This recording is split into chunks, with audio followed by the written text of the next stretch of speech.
Selamat siang, pemirsa Metro TV Lampung. Kita berjumpa lagi dalam acara Economic Corner bersama saya, Dominikus Widodo. Dalam perekonomian terbuka, arus perdagangan luar negeri sudah menjadi keharusan agar membawa manfaat bagi bangsa ini. Seperti apa manfaat perdagangan luar negeri itu? Hadir bersama saya siang ini Kepala Kantor Wilayah Direktorat Jenderal Bea Cukai Sumatera Bagian Barat, Bapak Yusmariza. Selamat siang Pak Yus. Selamat siang Mas Widodo. Sebelum kita membahas lebih lanjut diskusi ini, hal pertama adalah apa sih Ditjen Bea Cukai Sumatera Bagian Barat ini, wilayah kerjanya seperti apa? Mohon izin saya buka. Makasih Mas Widodo. Memang banyak pertanyaan karena agak unik ya. Ada Sumatera Bagian Barat. Jadi barangkali perlu saya sampaikan bahwa kantor wilayah Direktorat Jenderal Sumatera Bagian Barat ini memiliki wilayah kerja mulai dari Provinsi Lampung, kemudian Provinsi Bengkulu dan Provinsi Sumatera Barat. Kedudukan kantor wilayahnya ada di Bandar Lampung. Kemudian di masing-masing provinsi, di Provinsi Lampung ada namanya Kantor Pengawasan dan Pelayanan Bea dan Cukai. Kita sebut saja Kantor Bea Cukai Bandar Lampung. Kemudian di Bengkulu ada Kantor Bea Cukai Bengkulu. Kemudian di Provinsi Sumatera Barat ada Kantor Bea Cukai Teluk Bayur. Nah, mereka lah yang sehari-hari dalam kegiatan operasional terkait dengan pelayanan, pengawasan, kemudian fasilitasi mereka yang operasional sehari-hari. Nah, ini sebenarnya kantor ini juga memang baru Mas Widodo. Jadi baru beroperasi 9 Oktober 2017. Ini adalah hasil pemekaran organisasi. Karena kita tahu dulu Bea Cukai Lampung dan Bea Cukai Bengkulu itu ikut Sumatera Bagian Selatan yang kantor wilayahnya di Palembang. Kemudian Sumatera Barat itu dulu ikut di kantor wilayah Riau dan Sumatera Barat. Kedudukan di Pekanbaru. Nah, ini adalah pemekaran organisasi kira-kira seperti itu. Dan ini memang merespon dari perkembangan dinamika perdagangan, industri dan seterusnya. Dan ini juga pengembangan ini sudah melalui kajian akademis kira-kira seperti itu. Artinya ketika ini pemekaran katakan ya, pengembangan, artinya ekspor impor di Lampung ini sudah sangat tinggi juga ya. Betul. Jadi memang kita lebih kepada merespon kebutuhan dunia industri, dunia perdagangan.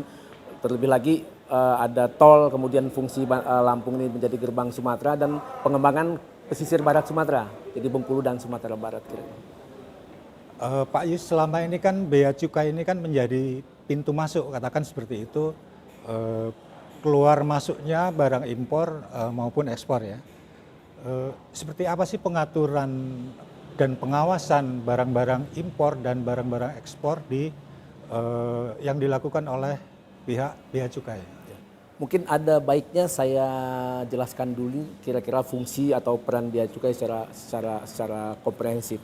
Jadi bisa kita kategorikan paling tidak ada 4 besaran peran bea dan cukai, peran Direktorat Jenderal Bea dan Cukai. Yang pertama adalah terkait dengan trade facilitator. Jadi bagaimana kita memfasilitasi perdagangan, dalam hal ini adalah perdagangan internasional. Bagaimana pergerakan barang kita baik impor maupun ekspor itu bisa murah, cepat, kemudian juga ada kepastian hukum. Intinya adalah untuk menekan logistik cost. Nah, jadi dengan demikian juga akan menjadi efisien. Jadi kita juga bisa katakanlah kalau untuk impor bahan baku bisa menjadi lebih murah untuk industri, kemudian juga untuk impor bahan barangkali impor barang konsumsi yang memang betul-betul dibutuhkan dan belum diproduksi di Indonesia kan juga konsumen bisa menikmati dengan harga yang memang yang murah yang seharusnya dibayar. Demikian juga untuk barang ekspor ada kepastian.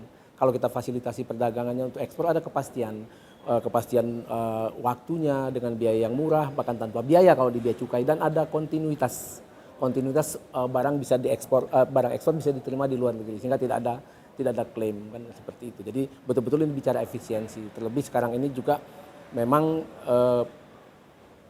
perusahaan-perusahaan itu kan banyak yang just in time Pak ya.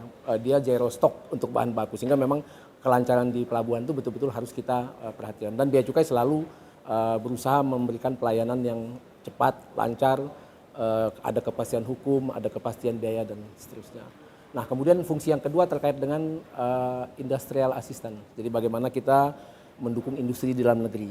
Pertama, bagaimana untuk bisa bersaing menghadapi impor barang, bersaing dengan impor barang yang serupa dari luar negeri, jadi barang-barang impor. Kemudian bagaimana juga produk Indonesia bisa bersaing di luar negeri, di pasar internasional. Dan bagaimana juga ikut mendorong industri di dalam negeri ini bisa memproduksi barang substitusi impor. Nah, kira-kira seperti itu dalam konteks industrial assistance-nya.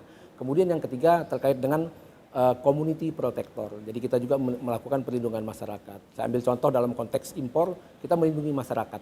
Kita melindungi masyarakat dari misalkan masuknya barang-barang berbahaya, baik berbahaya dari sisi kesehatan, moral, lingkungan hidup dan seterusnya.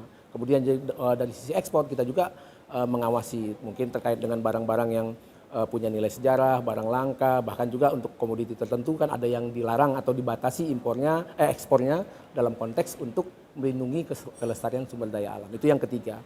Kemudian yang keempat yang tidak kalah pentingnya adalah bagaimana kita menjadi revenue collector. Jadi bagaimana kita menghimpun penerimaan negara, baik itu berupa bea masuk, kemudian cukai maupun bea keluar. Itu kira-kira empat fungsinya. Nah, bagaimana kita mengatur terkait dengan keluar masuknya arus barang. Jadi pada prinsipnya barang ekspor maupun barang impor itu harus melalui kawasan atau pelabuhan yang sudah ditunjuk. Jadi ada namanya kita tetapkan sebagai kawasan pabean. Itulah boleh keluar masuknya barang impor dan ekspor. Dan ada lagi kawasan yang memang bukan atas persetujuan bea cukai itu bisa ditunjuk untuk melakukan bongkar muat barang ekspor maupun barang impor. Di luar itu tidak diperkenankan, kira-kira seperti itu. Itu pengaturan untuk kegiatan ekspor. Nah, kemudian tadi barangkali cara mengawasinya barangkali ya. Nah, tentu cara mengawasinya kami menggunakan manajemen risiko. Kita punya risk engine, bagaimana kita melakukan analisa risiko, profiling terhadap pelaku usaha dan barangkali terhadap komoditi-komoditi yang memang rawan seperti itu. Oke, menarik sekali penjelasannya Pak Yus ya. Pemirsa Metro TV Lampung, diskusi akan kita lanjutkan usai jeda berikut ini.